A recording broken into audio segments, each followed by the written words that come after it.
As they walk the halls, their heels clack noisily on the parquet floor. Andrew curses himself for not being more honest and telling the head teacher that it's been an awful week. It's horrible wearing heels and itchy tights, having to wear bunches and answer to Alice. I think she knows that already. William replied. The point of sending us here is that we'll hate it. Yeah, I know. Andrew said. The annoying thing is, hang on, he said, stopping to hitch up his tights. I've only been here a week and I'm getting used to it. Yeah, me too. William gulped. And I don't have the excuse of having to wear girls' clothes at home, he said. You doing out tomorrow? Dressing as a girl, I guess. Andrew grumbled. Which means I won't be going anywhere, he added. I might come round if that's okay. William suggested. I'd rather you didn't. Andrew replied, stating his reasoning. William pointed out the obvious flaw in his logic, that being he dresses as a girl at school anyway, so it'll be no surprise to see him dressed as a girl at home. Yeah, but Mum makes me wear really girly dresses, and makeup too. I don't mind. William replied. And I won't tell anyone if that's what you're worried about. They boarded the minibus and were soon delivered to their respective homes. William's mother asked if he'd enjoyed his day at school. William dryly claimed that he'd merely endured it. Have you any plans for the weekend? His mother asked. Well, I was gonna go round to Andrew's tomorrow, but he didn't seem very keen. William replied. Why not? His mother quizzed. You haven't fallen out, have you? No. William replied, before explaining about Andrew having to wear girls' clothes all the time at home too. I dunno why he's embarrassed, we both dress as girls all day at St. Flick's. You'd think he'd be used to it by now, his mother replied. Have you got much homework? A bit.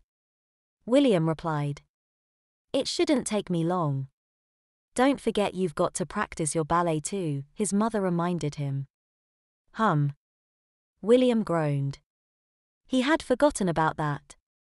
Early on Saturday afternoon, William rides round to Andrew's house and knocks on the door. Hello, Mrs. Smith. Is Andrew in? He is, William, come in. Andrew's mother says. Andrew, she hollers. William's here to see you, she shouts. She looks William up and down, monkey boots, jeans, jumper and a parka jacket. Your hair's developed a nice wave, she says. Yeah.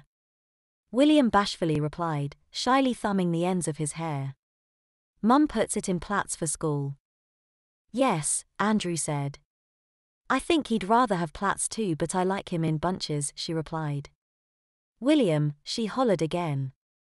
I think he's being a bit shy because I put his hair in rags last night, she told him. William adopted a rather perplexed expression, clearly not knowing what hair rags are or do. They make it nice and curly. Andrew's mother added. Andrew, she hollered again. Ooh. William replied as Andrew finally emerged at the top of the stairs. Blimey, it really is curly in it. William gasped as Andrew descended the stairs. Andrew was more worried about the dress his mother had made him wear today than how she'd styled his hair. A deep purple prairie-style dress with a white bib, bounded by a broad frilly trim, and its hem and cuffs are trimmed with white lace. On his feet is a pair of brown leather-heeled shoes and his legs are clad in a pair of white knitted tights. It's weird you being taller than me, William said when Andrew reached the hallway. His shoes have a 2-inch heel and his incredibly curly hair adds an additional inch or two to his overall height.